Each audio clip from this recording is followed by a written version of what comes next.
Tashi and Nungshi Malik are India's Everest twins. They have travelled north to South Pole. At 30, they find their name in several record books. Post-COVID, they made their first expedition to Alps. Joining me on Turning Point this week are the twins Tashi and Nungshi to talk about the several twists and turns of their unconventional career. Thank you very much for being in this space.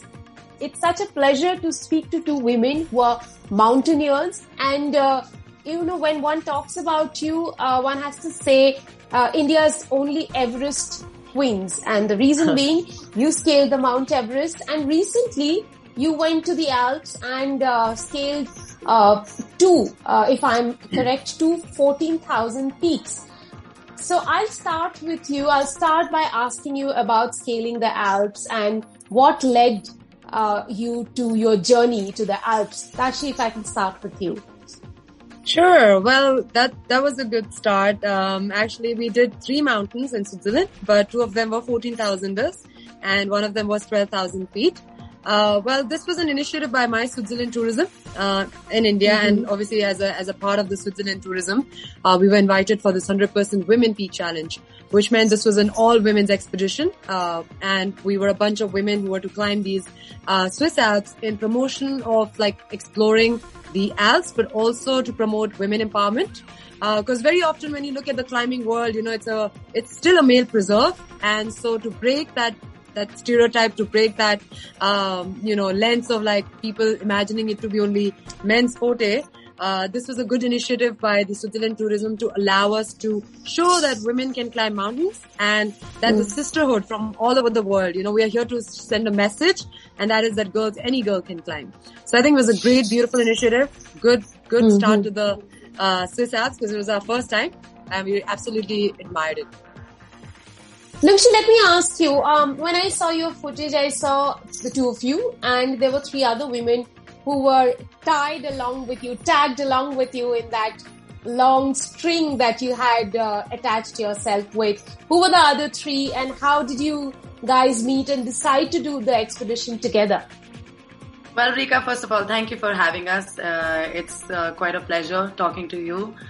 You're such a phenomenal journalist and we've been following your work as well. So thank you for having us.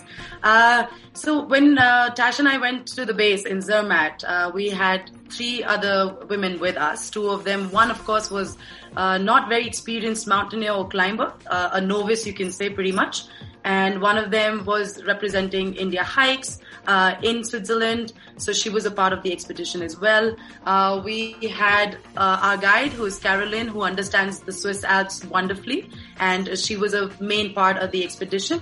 So what you saw on the image was all of the climbers roped in, which is very necessary considering there could be crevasses and avalanche danger. So it means that, we've got each other's back. And if something happens to one of us, then we all face the repercussion of that episode. So it was quite fascinating because Swiss Alps are particularly different than the Himalayas in the sense that they don't pose, I guess, elevation challenge, like acclimatization challenge. They are a little technical. Which means that the skills you need to climb that needs to be really well and profound.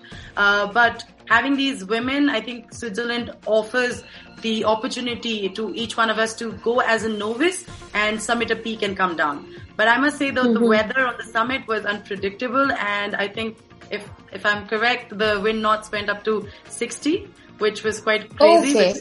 It was almost like throwing us off the mountain, and it was a sudden drastic change in weather. But it was quite inspiring to have all women climb together and make it to the summit. It was our first anyway. So we were pretty stoked. Nungshi, I'll have to ask you about one of the pictures there from your expedition. It felt like there was a storm that was following you as well. So did you get caught up in a storm? Was there such an experience while you were in the middle of the expedition? I think this could be the footage from Alalihon, the second peak that we did. We weren't too keen to get out of beds because we had to start early in the morning. It was 4, it was cold, and as we, entered the cable car, to go to the base, I remember just like looking outside the window and thinking, oh my God, do we really have to do this? It seemed like it was going to rain all day, and we were going to encounter some terrible weather. And as it turns out, when we started our climb, it was almost like the storm was following us. If you saw in the image in the backdrop, there's like these clouds just coming over and trying to engulf all of us in.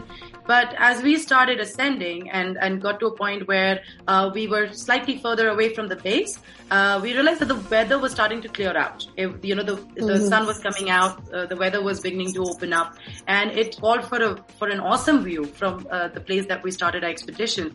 But it was cold. It certainly was cold, and I think as we approached the summit, even though the sun was out, I remember thinking whatever layers we were wearing, it wasn't enough.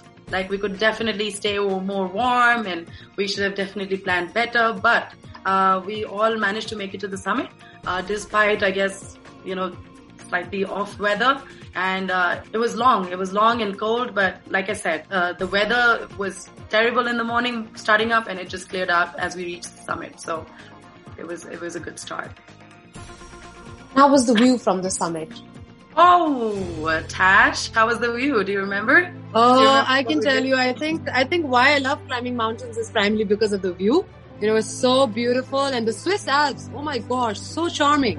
You have this one gigantic mountain called Mount Matterhorn, and no matter where in the Swiss Alps you climb, it's such an iconic mountain that you get to see from any of the summit of the Swiss Alps. So I think it's a very beautiful, it's always difficult to describe it in words because the blues and the pinks and the purples that you see is something that are a treat to the eyes. But absolute, like the alpine glow with the orange light on the summit, and such a beautiful, a culmination of what the mountains have. Like, I think without the view, mountains won't really be that special in it. Like, it is definitely the view. Sounds heavenly, really. But let me ask you, Tashi, what is the prettiest climb that you have had? Yeah, wow. So for me, having traveled and climbed all over the world, I think Everest has always been very special, because I remember this one moment where just before the summit, you get to see this beautiful, it's like we call it the pyramid in Everest, but it's like essentially a shadow of the mountain behind Everest, and that on the other mountain looks beautiful, like the whole pyramid. And I think it's one of the most pretty things you can see. No other mountain actually has that. I think it's the first time I've ever experienced it. So I think I'll have to give it to that. Very beautiful phenomena. In fact, if you want a picture, we'll share it with you. It's beautiful. Yes, it'll be so charming for me to even see something like that. So spectacular. Right. I can see it through your lens. Nungshi, let me ask you, what got you girls into climbing? Where did it all begin? I understand that you girls are separated by 21 minutes. That is correct. Not separated by our passion, though. I think mountains and climbing has got us together so beautifully that it's almost like calling ourselves inseparable, which is actually the adjective I like to use when it comes to the two of us. And Rika, just to quickly shed some light on how we got into it. By default, Tash and I never imagined to be mountaineers or climbers in our life. It was just, by chance induction into the Nehru Institute of Mountaineering in 2009 that really changed the course of our lives. Just one basic course, and that's all it took for us to realize that this was our deepest passion. And it was in 2010 that we summited Mount Rudugera in the Indian Himalayas, one of our first big mountains at the time. It is about 19,000 feet. And I just remember standing on top of that summit that day with my sister and looking at these vast, expansive, smaller mountains. That day something big happened, something, almost like a revelation within us that women can actually climb, and sometimes they climb better than men. And that all this perception about what a woman should look like, a female climber should look like, how they should be on the mountains, all those things didn't matter. What mattered was we made our way to the summit of that mountain and that we were capable. So I think in terms of really realizing our untapped potential on the summit of that mountain, I think the floodgate had kind of opened for us. And this was a deepest passion waiting to be discovered, and there was no looking back since. So by default, and it happened to be love at first sight or first height. But I mean, of course, we always, we have height. this favorite metaphor we use, Rika. It's called I think that was the first time we discovered that mountains don't discriminate based on gender. So the challenges the mountain throws on you, it's the same.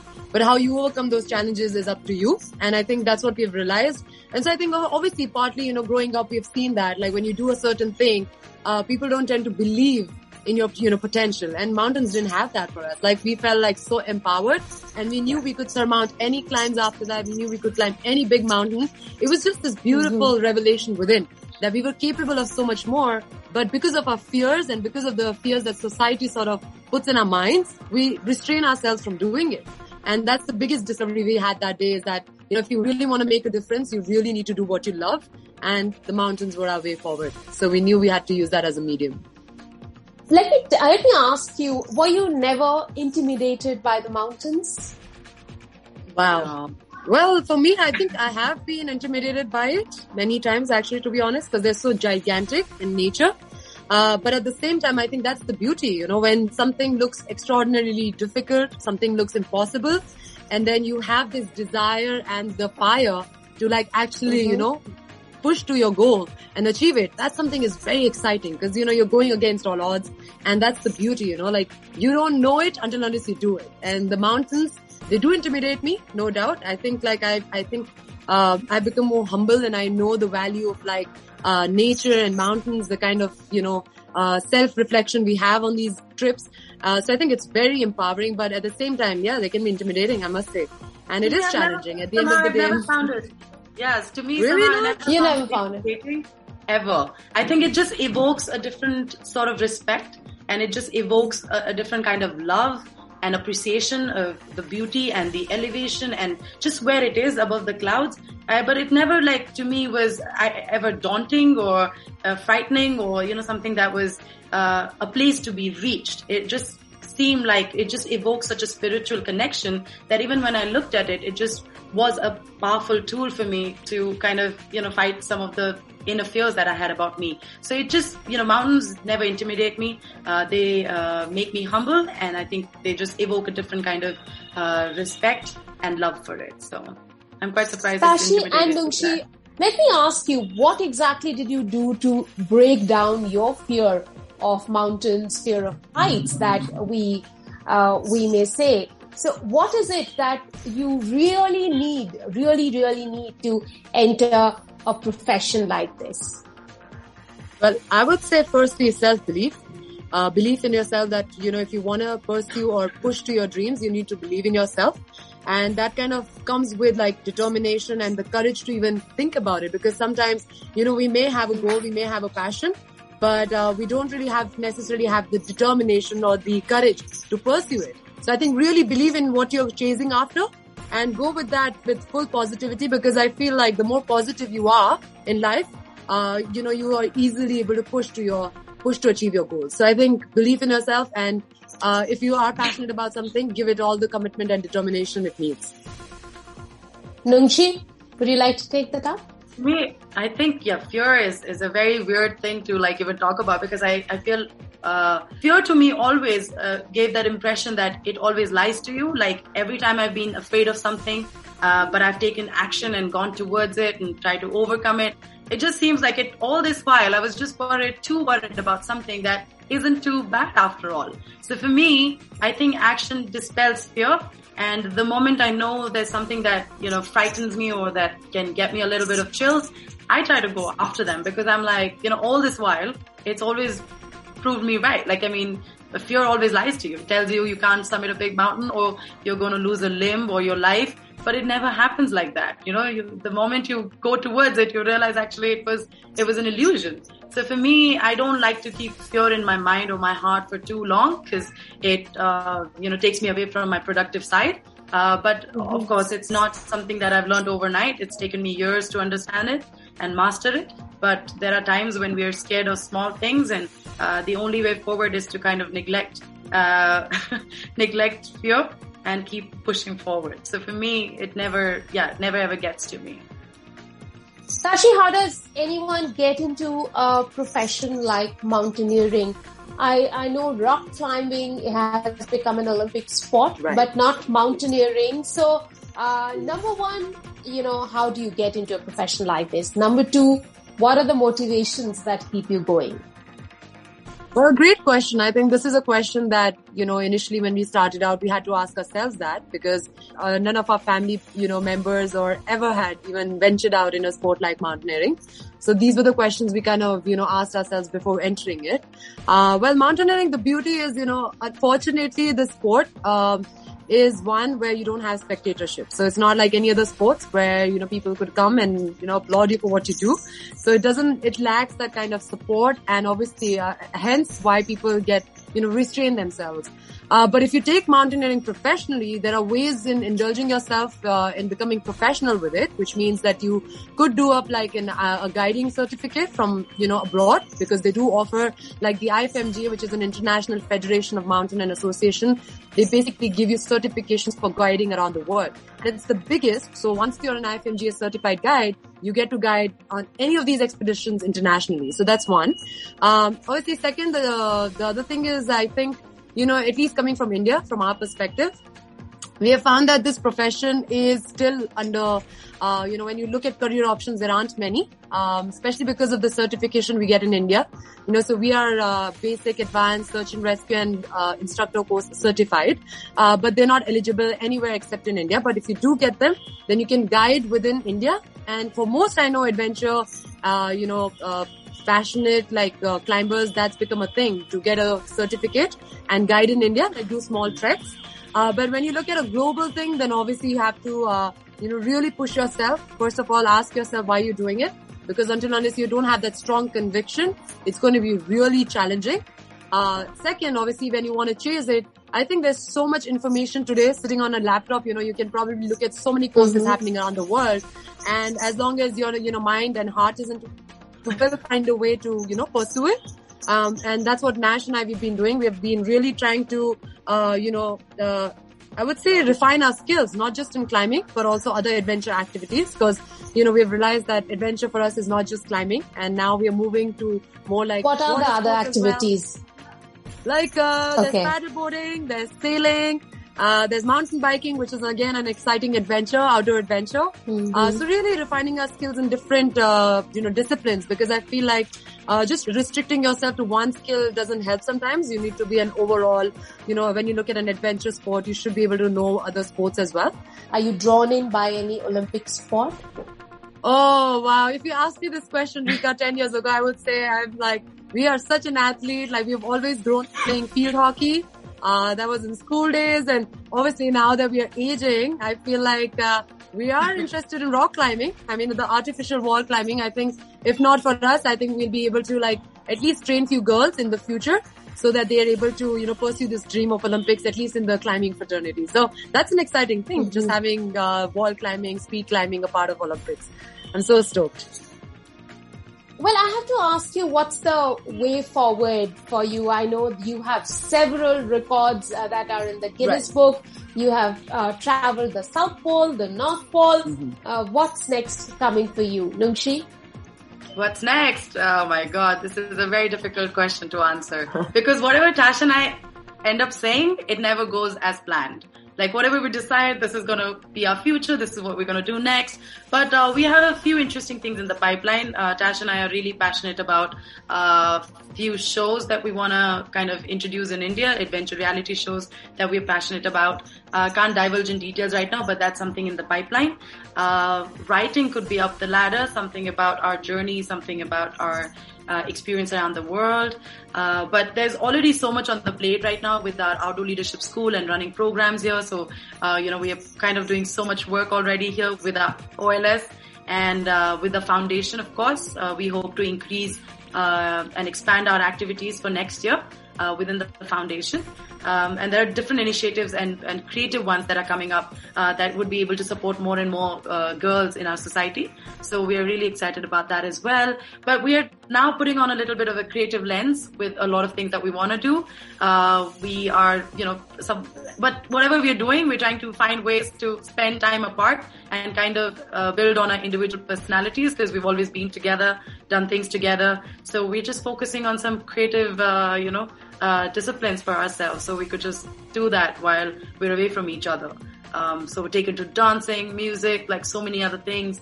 But we can't have our mind in too many different places because we get distracted so easily. So, yeah, we just have to say that for now. But whatever we do largely would involve adventure and outdoors, and pretty exciting projects actually next year that the two of us have on hold. Tashi, what about you? Wow, I think, like Nash pretty much said it all, but like Nungshi said, I think our life has been a message. I think our vision also keeps changing based on what we do next. So I think, in 2019, Nash and I competed in the World's Toughest Race, which was absolutely not in a 5-year plan or 10-year plan. But that happened, and that sort of opened up a lot more opportunities. I do want to get, like my sister said, in the creative space, so more like TV space, because I feel like still, when you look at international platforms, whether it's Discovery or Nat Geo or any of these big, shows, there's still, we lack like a kind of women mentorship in any of these shows, like whether it's hosting a reality show or hosting an adventure show like Nas said. So I think really bringing women in limelight and pushing our way into the TV space a little more, because I feel like there's a huge potential in storytelling these days. And since we all are moving from, literally after COVID, I think everything is becoming so digitalized and so online that I think our space now would be moving into that and really directing things. You never know, maybe a movie in the pipeline. So I think really getting our Was this the first expedition that you went to post-COVID? Yes. Yes. Our very first. 100%. Thank you, Switzerland. I know. It was like very first post-COVID. So excited. And hence it must be that much special, that much more special.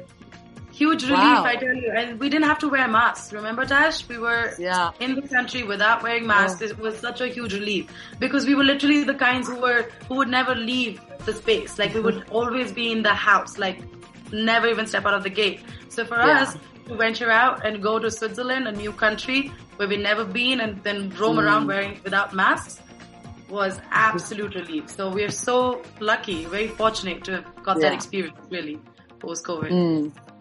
Well, Tashi and Nungshi, thank you very, very much for joining me on this interview. It was splendid talking to you, and I wish you get to climb many more peaks, and quite literally. Thank you. Thank you again.